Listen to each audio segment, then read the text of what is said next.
Thanks for tuning in to this episode of The Resilient Advisor. This episode is part of our ETF story series, where I interview thought leaders and portfolio managers in the ETF industry, and we learn interesting stories about products that they are producing. Every ETF has a story, and some of them deserve to be told. ETF Stories from Resilient Advisor brings you some of the most interesting stories from the world of ETFs. Learn more by visiting etfstories.com. Joining me today are Chris Versace and Lenore Hawkins of Tematica Research, and they are the intellectual property behind the Tematica Beta Cleaner Living Index, which powers the newly launched Amplify Cleaner Living ETF, symbol DTOX. Guys, thanks for coming on ETF Stories. Happy to do it, Jay. Thanks for having us. Listen, you guys have been regulars on the show. I'm excited that you have some IP behind a US-based ETF. Let's start at a high level. What is this cleaner living stuff all about? So, Jay, you know, when we talk about thematics, we always look at that intersection, that sweet spot of shifting landscapes between economics, demographics, psychographics, technology, and some other things. And this one in particular focuses on the changing psychographic pattern of consumers. And what consumers are doing increasingly, Jay, is they're looking for products that are, let's say, better for them. What do we mean by that? Food that's natural, organic, low sugar, non-GMO. They want products that they can put on their bodies that don't have harmful ingredients or additives. They're also looking for products that they can put in their homes and in the environment. And that can either be at work or it could be in the cars that they drive. And as we talk about this, we'll give some more concrete examples, not only as to what examples of cleaner living are, but importantly, Jay, the why behind why this is happening. Well, so one question investors and really advisors that are building portfolios always have is like, why now? Why is now the time for cleaner living? It's a great question. And there's a couple of things. So before the pandemic, we were already seeing consumers moving in this direction. For example, 10 years ago, if you went to the grocery store, you weren't going to see a whole lot of dairy alternatives. You go now and there's more dairy alternatives than there are actual dairy products in the section that used to be the dairy products, right? You've got almond milk and oat milk and coconut milk. I mean, the things rice milk, the things they can make milk out of is pretty amazing. And every permutation between those. And every permutation between, right? You go over to like pasta, it used to just be pasta. Well, now you've got the gluten-free pasta, you've got chickpea pasta, you've got a million different varieties. And more we're seeing both what you put into your body, food options, non-GMO, and you're seeing also with the things that you put on your body. For example, Sephora has their clean products where they certify that these products are free of chemicals that are deemed to be not so good. So we care about what's going in and what's going out, and we're seeing that really accelerating. But what happened was the pandemic, and that really emphasized the need for cleaner, healthier, really put the focus on people's health in a way that it just really hadn't been before. When we saw what the comorbidities were, you know, with obesity and diabetes, that if you had those, if you weren't sleeping well, things that just generally not being healthy, either physically or mentally, was a real detriment during the pandemic. And that's really stuck. And then on top of that, when you look at the economy, there's really three main components to an economy. There's the consumer, there's the corporate side, and then there's the government side. So those three that's basically it when you want to talk about what makes an economy. And right now we're seeing all three of those pushing in the same direction. We're seeing, like we said, the demand from the consumer of wanting more and more products for your body inside and out, for your home, for your office place, just for the planet in general, that are cleaner, healthier. And we're seeing companies shifting in that direction, even to the point where with the pandemic subsiding, we're hearing companies talk about, you know, maybe we're going to rethink corporate travel, not so much because of the bottom line, although that doesn't get hurt by cutting corporate travel, but because they're concerned with their overall carbon footprint. That's new. We're seeing companies all over the place look at part of their job is not just to shareholders, but their job is also to the environment as a whole. And we're also seeing a huge push from the government. In Europe, you're seeing more and more stringent regulations. And even in the US, we just had an act passed that was putting a lot of focus on the kinds of potentially harmful ingredients that have been in makeup that have been able to kind of get through, that they're cutting that out and putting restrictions on that. So we're seeing all three components moving in the same direction. That really emphasizes that this is something that's got some serious tailwinds behind it. Absolutely. Absolutely. And the size of the consumer and consumer spending as an economic driver is simply massive. Lenore, I think when we were, preparing to talk to Jay, you were saying that the G20 countries, they spend something like $22 trillion. Yeah, consumer spending is $22 trillion. So not a small market. Right. Right. And again, when we look across this, it's very easy to talk about food, kind of like what some of the examples Lenore just gave, because you walk down the grocery aisle and more shelf space is being geared to this. But when you think of other things, like, for example, I just did some painting in my office, and I was trying to track down some low VOC paints. We're seeing more beauty products or personal care products be paraben free. So companies like Native, Dr. Squatch, Lenore, you mentioned Sephora's, Coty, which is a health and beauty products company that's really transforming itself, is really leaning into this theme. But then again, Sherwin-Williams, Benjamin Moore, sustainable packaging is becoming big. And there's also the impact on the environment. So we're starting to see changes in packaging. We're starting to see more recycling as well.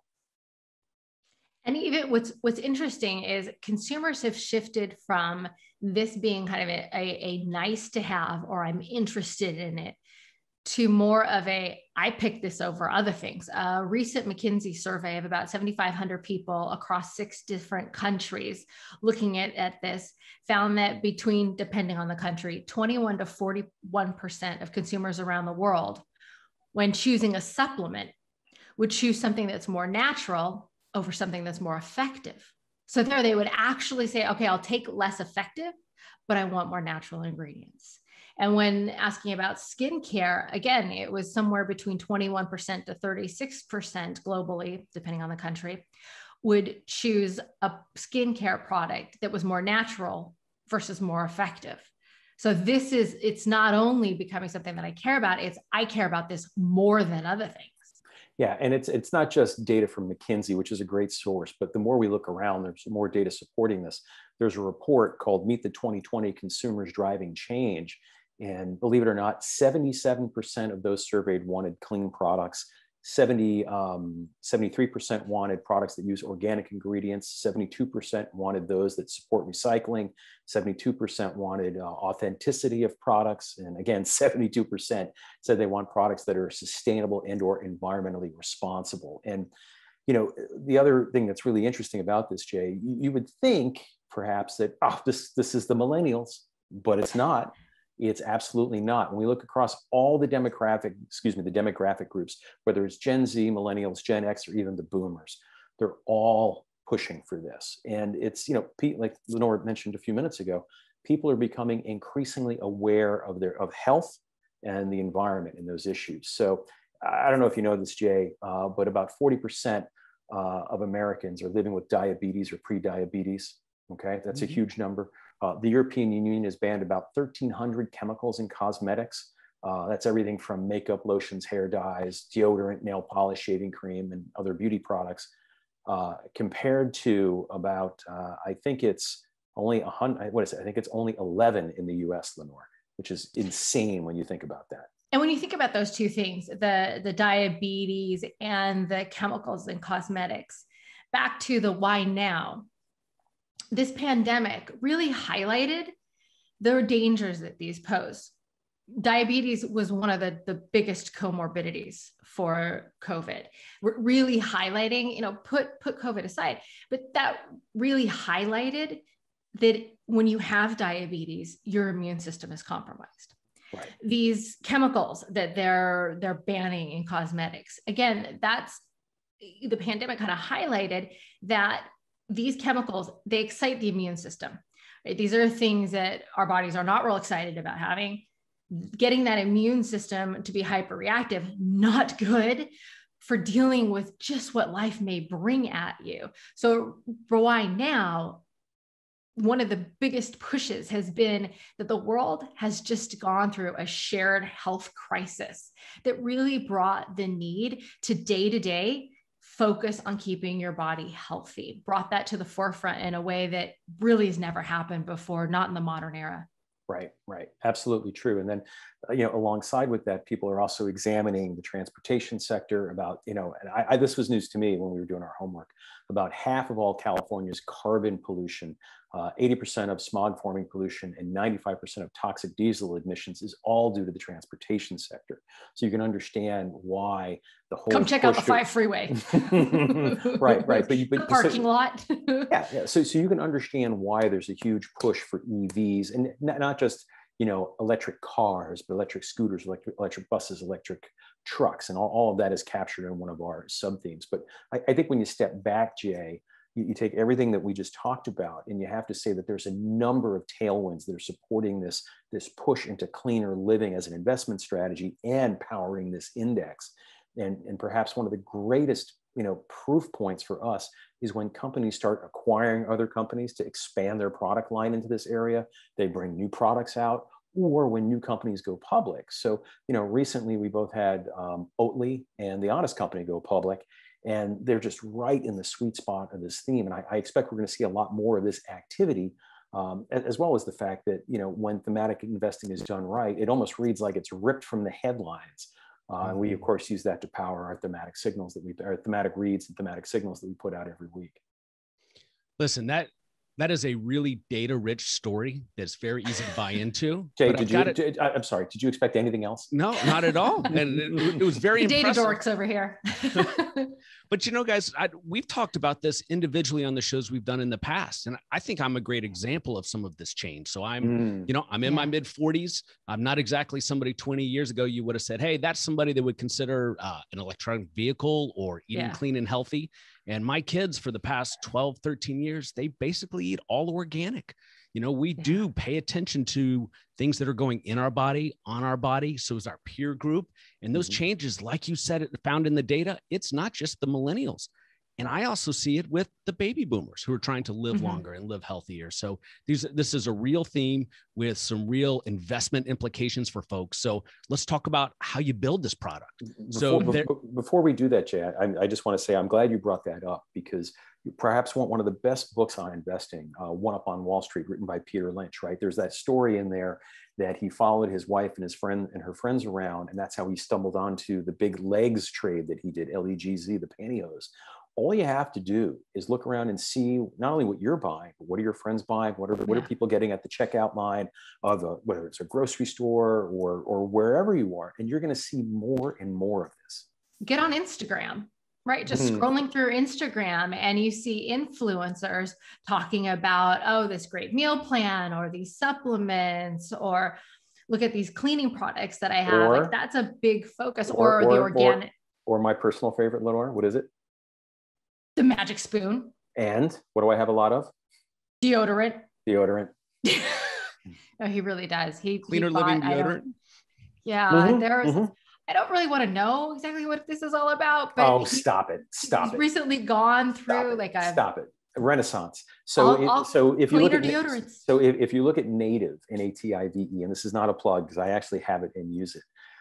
It's aluminum free, paraben free, and it comes not in a plastic stick container. It's actually cardboard. It's like it's a little old timey push up, and when you're done, it's all gone. You throw it out, and there's no harm to the environment, unlike plastic. But even with that, I noticed that Procter & Gamble has a line of Gillette shaving cream that now comes in a tube, and it's 85% plant-based, the packaging. So again, sorry to jump into this, but we could do this all day long. Just so many proof points. Well, to me, the biggest proof point are the number of folks who have signed up to put a deposit on Ford F-150s. The electric version. Yeah. Man, isn't that amazing? That is the sign. All right, let's pivot to the index. You have 5 sub slices in the index. How did you guys come about constructing this index? Sure. So whenever we sit down and try to formulate a theme, we always try to do a 360 view. In this case, because we're really heavily focused on the shift in consumer spending. We're thinking we wanted a 360 view on where consumers are spending, how they're spending, what they're spending on, so on and so forth. And when we do that, we came up really with 5 subsectors. Food and dining is one. Great example there would be Chipotle. And I know some people might be scratching their heads, but when you look at the ingredients that they use, it tells the tale of cleaner living to a T. Even their adoption of cauliflower rice, for example. Yeah, and they keep pushing further and further in that direction too, which is another proof point when we see companies that are already kind of here, but they keep pushing further into that. That's like, all right, we are nowhere done with this story. Right, but there's also other companies besides Chipotle, like Alkaline Water, for example, or even National Beverage, which is really just all seltzers. And I think the next one is health and beauty. Do you want to take that one, Lenore? Yeah. So the health and beauty, that is, aside from what goes into your body, that's more what goes on your body.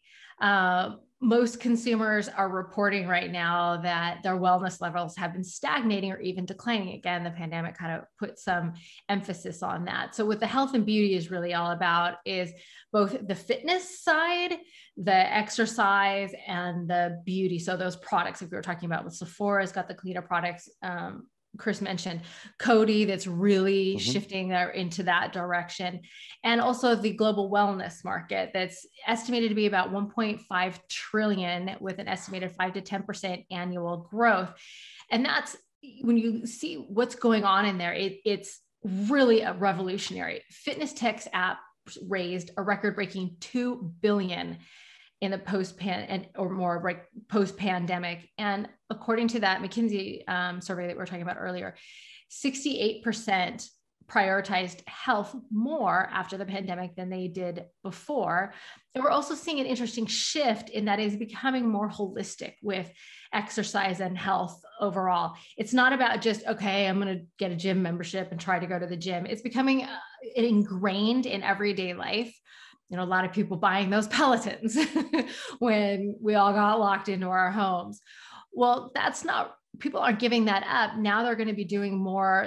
Most people are claiming they're going to be doing more of a mix between the in-person in studios or in the gyms and doing it at home.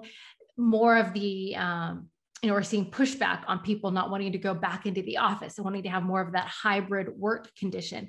And part of that is the overall wellness, more fitness, more physical activity rather than sitting in a desk all day.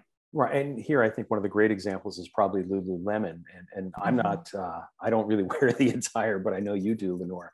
And they actually acquired Mirror, correct? I think. Yes, so what's really telling on this is how fitness is not just, okay, I go to the gym. It's becoming a very holistic thing where, so with Lulu provides clothes, men and women fitness clothes, but then they bought Mirror, which is a mirror literally, and you work out. It is also a video. So you can work out while you see yourself doing the exercises to help get the proper form and all that. So it's a massive fitness app really in the form of an enormous mirror. That's really pushing them, not only the clothing, but then you're going into the activities. And they've also been experimenting a lot with in-store fitness classes and all that to really become part of an overall wellness relationship with the consumer. Right. And then the 3 other categories are building and infrastructure. Here we're looking at the types of materials that are being used, whether it's like Trex, for example, which is the #1 recycler of plastic bags, which means, Jay, that when I go out on my back deck, I'm standing on recycled plastic bags, which is kind of funny, but it's phenomenal because of the maintenance and lifetime cost. Sorry, not lifetime cost, but the lifetime maintenance cost is far lower. And again, there's that recycling component. We've also got companies like Blink Charging in here. And these are the companies that are building a key part of the infrastructure for the EV revolution. They actually build the charging stations. You know as well as I do that, the battery life is only for so long, and at some point you need to tank up. So we need more and more of these if we're going to have this explosion in EVs that, are being talked about by, not just Tesla, but GM, Ford, Chrysler, and the like. And then the last, regardless of the EV manufacturer that you prefer, all of them need charging stations. Yeah, that's 100% correct. And then the last two categories are probably a little more familiar to folks. Yeah. Cleaner energy, here we're talking about solar, wind, hydro, and other alternatives. And then cleaner transportation, again, that's where those EVs are captured. So if you're thinking Tesla, NIO, yes, but there's other companies and other modalities, e-scooters, as I said before, trucks, buses, and like that as well.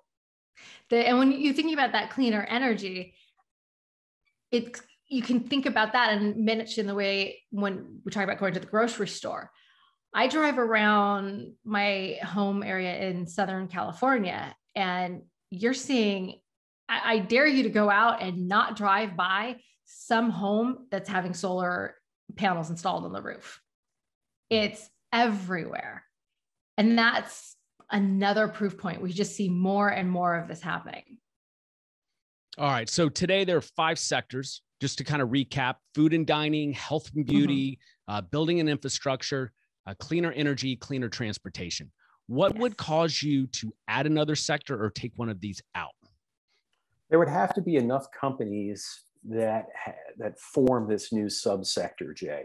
You know, so when we try to craft them, just like we try to craft our overall themes, we want them to stand the test of time. So there is some ability to, I don't want to say bob and weave, but kind of pivot and tack. It's pivot, evolving. Tack, and evolve. Yes. Yeah, as this demand, as technology, because it's one of the things when we develop a theme, the intent is that it's going to have a long lifespan, and for it to have that, it needs to be able to evolve as preferences and as technology evolves. So one of the things that could really drive a new category would be new technology coming to the forefront that consumers really like, that really solves a problem that we don't even today know exists. Okay. So then how do you guys go about picking the individual stocks in the sectors for the index? Sure. So we start with a very broad universe, and we actually cull through it looking for exposure to the theme. So we start with a few thousand companies, and then as we cull through, we kind of shrink it down to about 200 or 300 or so. And that's really when we roll up our sleeves and dig into these companies using our thematic scorecard. And when we do that, we look for revenue or preferably profit exposure, depending on what's publicly reported by the company through 10Ks, 10Qs, earnings call transcripts, investor presentations, and the like. So, you know, or we'll call their investor relations department if we have to. Yeah, and there have been times where, you know, through asking them a series of questions, they actually will reveal a data point that we can use to put them in the index. Or not. It really just depends. So it's really scoring them that matters. So that thematic scorecard is at the heart of what we do. And we use a 1 through 5 system. And when we build the index, companies have to have a thematic score of 4 or higher. That means at least 80% of their business has direct exposure to the theme. And when we build something with such high thematic purity, it allows us to get extremely comfortable and have a high conviction level with the companies and exposures. For example, other indexes that may be looking in this area could, for example, include Ford, like you said, because Ford's coming out with all these EVs. Great, way to go, Ford. We're sure it's going to get there at some point, but 80% of Ford's revenue is not coming from EVs right now.